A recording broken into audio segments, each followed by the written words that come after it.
Dear Kutis, Vanakam, Vandanam, Namaskaram. Next concept, நம்ம DNA recombinant technology ல பார்க்க போறது என்ன அப்படின்னா separation and isolation of DNA fragments. DNA துண்டுகளை எவ்வாறு பிரித்தெடுத்தல், தனியாக வேண்டுகின்ற டிஎன்ஏவை எப்படி பெறலாம் அப்படிங்கிறது. டிஎன்ஏ உனக்கு தெரியும், ஹோஸ்ட் மாதிரி டோனார், ஹோஸ்ட் வெக்டர்னு 3 படிச்சோம். இங்க எந்த டிஎன்ஏ பத்தி நம்ம ஐசோலேஷன்ல பாக்குறோம்னா donor DNA, the foreign DNA, வழங்கி டிஎன்ஏ, அயல் டிஎன்ஏ. அதை எப்படி நம்ம செப்பரேட் பண்றோம், பிரித்தெடுக்கிறோம் அப்படிங்கிற ஒரு மெத்தட் பார்க்க போறோம். அதுதான் ஜெல் எலக்ட்ரோஃபோரோசிஸ் அப்படின்னு ஒரு மெத்தடாலஜியில, தமிழ்ல எழும மின்னார் பகுத்தல் என்று அழைக்கிறார்கள். ஃபர்ஸ்ட் என்ன பண்ணுவா, செல்லுல இருந்து டிஎன்ஏவை பிரிச்சு எடுத்துடுவான். செல்லுல இருந்து செல் வாலை டிசால்வ் பண்ணிட்டு பிளாஸ்மா மெம்பரேனை டிசால்வ் பண்ணிட்டு we take the DNA. முதலில் எந்த செல்லுல நம்ம டோனரா யூஸ் பண்ண போறோமோ, வழங்கியாக இருக்கிறதோ, அதுல இருந்து first we isolate the DNA. முதல்ல அந்த டிஎன்ஏவை எடுப்போம். டிஎன்ஏங்கிறது ரொம்ப பெருசு. அதுல நம்மளுக்கு ஜீன் ஆஃப் இன்டரெஸ்ட், நம்மளுக்கு தேவையான ஜீன்கிறது ஒரு குறிப்பிட்ட டிஎன்ஏ ஃப்ராக்மெண்ட் பகுதியில தான் இருக்கும். அது மட்டும்தான் நமக்கு வேணும். Entire DNA is not needed. அப்புறம் என்ன பண்ணுவான், அந்த டிஎன்ஏவை சின்ன சின்ன துண்டா கட் பண்ணுவான் with the help of restriction enzyme or restriction endonucleases. Okay, அப்ப restriction enzyme or restriction endonucleases வச்சு கட் பண்ணுவா. the DNA cut into fragments. DNA வானது சிறு சிறு துண்டுகளாக வெட்டப்படும். And it is separated by gel electrophoresis. எழுவ மின்னார் பகுத்தல் முறையிலே அது தனிமைப்படுத்தப்படும். இது எதுக்கு அப்படின்னா, actually gel electrophoresis mainly used for the purification of DNA fragments. DNA வினை தூய்மைப்படுத்த, தனிமைப்படுத்த உதவுகிறது என்பதை ஞாபகத்தில் கொள். ஓகே குட்டி, டிஎன்ஏவை சின்ன சின்ன துண்டா கட் பண்றா. and the gene of interest isolated by or separated by gel electrophoresis. gel electrophoresis எழும மின்னார் பகுத்தல்ல என்ன, it is mainly used for the purification of DNA fragments. அது எவ்வளவு டிஎன்ஏவை தனிமைப்படுத்த, தூய்மைப்படுத்த உதவும். எவ்வளவு இருக்கும்னா few hundred to 20,000 base pairs. இப்ப நம்மளோட டிஎன்ஏ எடுக்கணும்னா உனக்கு தெரியும், நம்மள்ட்ட இந்த இன்சுலின் ஜீனை கட் பண்ணணும் அப்படின்னா நம்மளோட டிஎன்ஏ அவ்வளவு, ஏற்கனவே நீ படிச்சிருக்கேன் 3 into 10⁻9 நியூக்ளியோடைட்ஸ்னு படிச்சிருக்கேன். அதுல நம்மளுக்கு கொஞ்சோண்டு தான் வேணும் ஜீன் ஆஃப் இன்ட்ரெஸ்ட். அதை நம்ம எடுக்க போறோம்.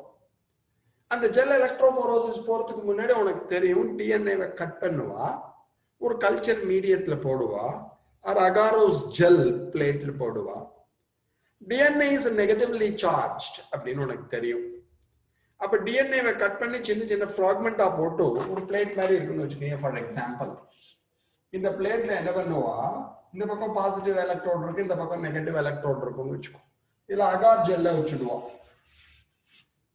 அகார் எங்கேயோ படிச்சது 11th ஸ்டாண்டர்ட்ல ஆல்கே படிக்கிறப்ப அகார் அகார் அப்படின்னு படிச்சிருப்பேன்.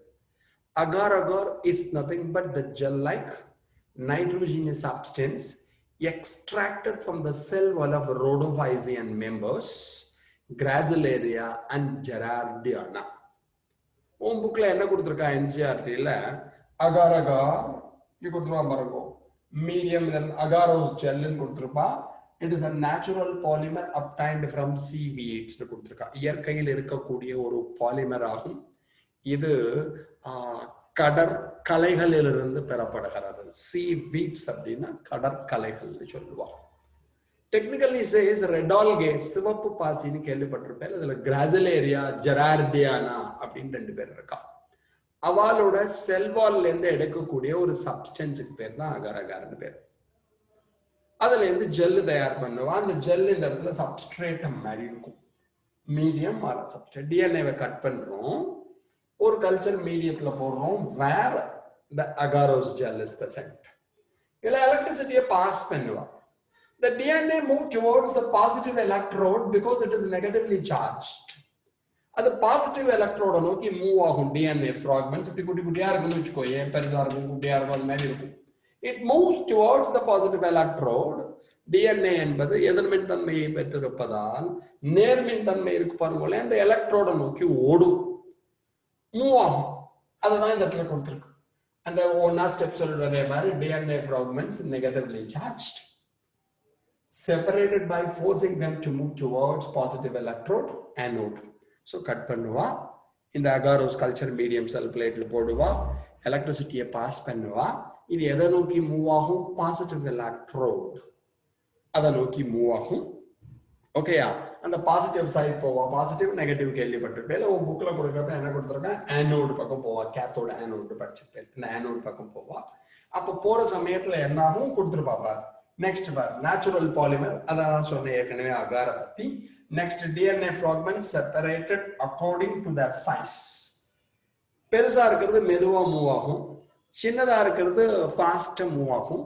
அதை வச்சுண்டு அது ஃபர்ஸ்ட் அந்த சைஸ் இருக்கு பாருங்க, அந்த சைஸை வச்சுட்டு பிரியும். சீவிங் எஃபெக்ட் அப்படின்னா அந்த அகார் ஜெல்லுங்கிறது சல்லடை போன்று செயல்படும். அது வழியா மூவ் ஆகிட்டே இருக்கும். இதுவரையும் சந்தேகம் இல்லையே. டிஎன்ஏவை ஐசோலேட் பண்றா. எதுலேருந்து பண்றா? டோனார்லேருந்து பண்றா. பண்ணின அப்புறம் என்ன பண்றா? they cut the DNA into fragments, சின்ன சின்ன துண்டா வெட்டுறா. வெட்டினக்கு அப்புறம் எதுல தூக்கி போடுறா? ஒரு கல்ச்சர் மீடியத்துல போடுறா. கல்ச்சர் மீடியம்ங்கிறது என்ன இருக்கு? அகாரோஸ் ஜெல் இருக்கு, வளர் ஊடகம். அகார்னா என்ன அர்த்தம்? the gel like non-nitrogenous substance extracted from the cell wall of red algae. சிவப்பு ஆல்காக்களின் செல் சுவரில் இருந்து பெறப்படுகின்ற ஒரு சளி போன்ற, கோழை போன்ற, மியூக்கஸ் போன்ற ஒன்று. ஓகேயா? கிராசிலேரியா ஜெராடியானா அப்படிங்கிறது ஞாபகம். அதை சீவீட் அப்படின்னு சொல்லுவா, கடற்கலைகள் என்று கூறுவார்கள். அதுல போடுறப்ப என்ன ஆகும்? எலக்ட்ரிசிட்டியை பாஸ் பண்றா. டிஎன்ஏ ஃப்ராக்மெண்ட் என்ன ஆகும்? பாசிட்டிவ் எலக்ட்ரோட நோக்கி ஓடும், because it is negatively charged. அப்ப அந்த அகார் ஜெல் என்ன இருக்கும்? சல்லடை மாதிரி சீவ் எஃபெக்ட் இருக்கும். அந்த எஃபெக்ட்ல போயிட்டே இருக்கும். பெருசா இருக்கிறது ஸ்லோவா மூவ் ஆகும், குட்டியூண்டா இருக்கிறது ஃபாஸ்டா மூவ் ஆகும். இது அப்படியே மனசுல வச்சுக்கோ. அப்படியே இந்த பக்கம் அப்படி வரணும் முடியல. Smaller fragment size, the further it moves. You பாருங்க இந்த இடத்துல எழுதிருக்கேன். Smaller fragment size. அப்ப fragmentோட size சின்னதா இருக்கிறப்ப the further it moves, அப்ப கொஞ்சம் fast move ஆகும். அப்புறம் இந்த DNA fragment, separated DNA fragment இருக்கு பார்த்தீங்கன்னா, இங்க குட்டி குட்டியா கோடு கோடு கோடு கோடா இப்படி இருக்கும். DNA fragment like this இப்படி இருக்கும். சின்னது முன்னாடி இருக்கும், பெருசு பின்னாடி இருக்கும். ஓகேயா? அதை என்ன பண்ணுவா? எத்தீடியம் புரோமைடு அதை வச்சு ஸ்ட்ரெயின் பண்ணுவா. தென் அல்ட்ரா வயலட் ரேடியேஷன் எக்ஸ்போசர் தருவா. எத்தீடியம் புரோமைடு என்ற சாயத்தின் கொண்டு சாயமேற்றுவார்கள். புற ஊதா கதிர்கள் யூவி ரேடியேஷன் எக்ஸ்போசர் தருவா. அப்ப என்ன ஆகும்னா bright orange coloured bands form. இந்த பிளேட் இருக்கு பாருங்க, அகாரோஸ் ஜெல் பிளேட்ல என்ன ஆகும்னா பிரைட் ஆரஞ்சு கலர் பேண்ட், பட்டைகள்னு சொல்லுவோம். ஆரஞ்சு கலர்ல பட்டைகள் அங்க இருக்கும். அந்த பட்டைகள்ங்கிறது என்னன்னா it is nothing but DNA. Separated bands of DNA. அதுக்கப்புறம் தான் செப்பரேட் ஆயிடுது. அதை எக்ஸ்ட்ராக்ட் பண்ணுவா. அந்த ஜெல் பிளேட் இருக்கு பாருங்களே, அதுல இருந்து என்ன பண்ணுவா? வி ஐசோலேட், அதான் கொடுத்துருப்போம். எக்ஸ்ட்ராக்டட் ஃப்ரம் ஜெல் பீஸ் அப்படிங்கிறதோட என்ன வச்சுக்கலாம்? அந்த ஜெல்லோட எடுப்பா, or from the gel plate அப்படின்னு நம்ம வச்சுக்கலாம். அது மாதிரி டிஎன்ஏவை அகாரோஸ் ஜெல் பிளேட்ல இருந்து நம்ம ரிமூவ் பண்றது, செப்பரேட் பண்றது, எக்ஸ்ட்ராக்ட் பண்றது பத்தியோன்னு அதுக்கு எல்யூஷன் பேரு. தனியாக டிஎன்ஏவை பிரித்தெடுத்தல். இப்ப நமக்கு என்ன ஆச்சுன்னா ஜீன் ஆஃப் இன்டரெஸ்ட் என்ன வேணுமோ வி ஐசோலேட். அப்ப சிம்பிள் மெத்தடாலஜி ஞாபகம் வச்சுக்கோ. ஃபர்ஸ்ட் ஜீன் ஆஃப் இன்டரெஸ்ட் எடுத்தோன்னு பண்ண முடியாது. இப்போ ஃபார் எக்ஸாம்பிள் இன்சுலின் ஜீனை எடுக்கணும்னா பீட்டா செல் ஃபர்ஸ்ட் வேணும். அதான் டோனார் வழங்கி செல் எடுத்துக்கணும். அதுல இருந்து நம்ம ஃபர்ஸ்ட் என்ன பண்ணணும்? டிஎன்ஏவை ஐசோலேட் பண்ணணும். டிஎன்ஏவை எடுத்த அப்புறமா கட் பண்ணணும். ரெஸ்ட்ரிக்ஷன் என்சைமை வச்சுட்டு கட் பண்ணணும். ஃப்ராக்மெண்ட்ஸா வருவா ஆஃப் வேரியஸ் சைஸ், பல்வேறு அளவுகளில் டிஎன்ஏ ஃப்ராக்மெண்ட்ஸ் இருக்கும். அதை தூக்கி ஒரு கல்ச்சர் மீடியத்துல போடுவோம். கல்ச்சர் மீடியத்துல போடுவோம் அப்படின்னு சொல்லலாம், ஒரு மேட்ரிக்ஸ்ல போடுவோம்னு சொல்லலாம். அது ஒரு பிளேட் இருக்கும், இங்க அகார் ஜெல் அப்படிங்கிறது தான் மேட்ரிக்ஸா இருக்கும், சப்ஸ்ட்ரேட்டமா இருக்கும், கல்ச்சர் மீடியமா எப்படி வேணாலும் வச்சுக்கோ, வளர ஊடகமாக இருக்கும் அல்லது இந்த தளப்பொருளாக இருக்கும். அகார் அகார்னா என்ன? It's a gel like substance. எதுல இருந்து ஐசோலேட் பண்றா? ஜெல் போன்று இருக்கும். எதுல இருந்து ஐசோலேட் பண்றா? சீவீட்ஸ். சீவீட்ஸ்ங்கிறது யாரு? மெரைன் ஆல்கே, கடலில் இருக்கக்கூடிய பாசி. எந்த ஆல்கே? Red algae. அவளோட பேர் என்ன? Gracilaria and ஜிராண்டியானா. அதுல இருந்தா இதை எடுப்பான். அப்ப அதுல போடுறப்ப டிஎன்ஏ ஃப்ராக்மெண்ட்ஸை போட்டுட்டு எலக்ட்ரிசிட்டியை பாஸ் பண்ணுவான். எலக்ட்ரிசிட்டி பாஸ் பண்றப்ப டிஎன்ஏ என்ன ஆகும்? It moves towards positive electrode. ஏன் பாசிட்டிவ் எலக்ட்ரோட நோக்கி ஓடுறது? நேர்மின் வாயை நோக்கி ஓடும். ஏன் பாசிட்டிவ் எலக்ட்ரோட் சைட் போடுறது? Because it is negatively charged. ரொம்ப குண்டு புஷ்கனா பெருசா இருக்கிறவா என்ன பண்ணுவா? மெதுவா தான் ஓட முடியும். இப்போ ஆசான்லாம் ஓட விட்டேன்னு வச்சுக்கோயே, எங்க ஓடுறது? பூஷணிக்கா மாதிரி இருக்கேன். ஓகேயா? அதுவும் இந்த ஒமினா ஐமினா ஒல்லிப்பிச்சான் குட்டியூண்டு இருக்கவா எல்லாம் ஓட விட்டான்னு வச்சு தெரிச்சுட்டு ஓடுவோம் பயங்கர ஃபாஸ்டா. இப்ப சத்தியமூர்த்தி வச்சுக்கோ, ஓமகுச்சி நரசிம்மனை வச்சுக்கோ, சினிமால நடிப்பான். நான் ஓடுறதுக்கும் ஓமகுச்சி ஓடுறதுக்கும் வித்தியாசம் இருக்குல்ல, பறக்கும்.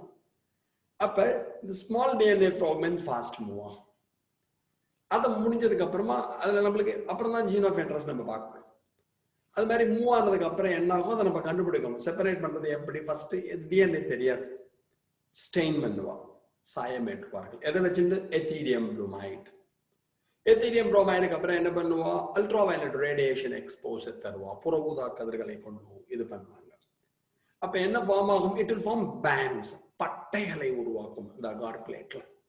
அந்த பட்டை எப்படி இருக்கும்? பிரைட் ஆரஞ்சு கலர்டா இருக்கும், அடர்த்தியான ஆரஞ்சு நிறத்திலே காணப்படும். அதுக்கப்புறம் அந்த பேண்ட்ஸ் ஆஃப் டிஎன்ஏ செப்பரேட் பண்ணுவா. அதை ஜெல் பீஸ் அல்ல ஜெல் பிளேட் அப்படின்னு வச்சுக்கோங்க. ஜெல் பிளேட் இருக்கு பாருங்களே, அதுல இருந்து ஐசோலேட் பண்ணுவா. அது மாதிரி எக்ஸ்ட்ராக்ட் பண்றது, ஐசோலேட் பண்றது, பிரிக்கிறதுக்கு என்ன பேரு? எலூஷன் பேரு. Separating DNA from the agar gel plate. Agar gel இருந்து டிஎன்ஏவை தனியாக எடுத்தல். அப்ப கிடைச்சது உனக்கு என்ன எடுத்தோம்? Gene of interest, the purest form. எந்த டிஎன்ஏ வேணுமோ, எந்த டிஎன்ஏ ஃப்ராக்மெண்ட் வேணுமோ, எந்த ஜீன் வேணுமோ அதை நம்ம எடுத்துட்டுருவோம். அதுக்கப்புறம் இந்த உனக்கு தெரிஞ்சதுதான் எலக்ட்ரோஃபோரோசிஸ், தமிழ்ல மின்னார் பகுத்தல் என்று கூறுவார்கள். அப்படின்னா என்ன அர்த்தம்? Electrophoresis is a separating technique, தனியாக பிரித்தெடுக்கக்கூடிய ஒரு முறை. used to separate different biomolecules with positive and negative charges. உயிரி மூலக்கூறுகளை எது நேர்மின் தன்மை பெற்றிருக்கிறதோ, எதிர்மின் தன்மை பெற்றிருக்கிறதோ அதன் அடிப்படையில் பிரித்தெடுக்க உதவும். ஸோ இது ஒரு டெக்னிக், இது ஒரு முறை. பயோமாலிகுல்ல உயிரி மூலக்கூறுகள்ல யார் பாசிட்டிவா இருக்காலோ நெகட்டிவா இருக்கோ, it helps to separate the different biomolecules with positive and negative charges.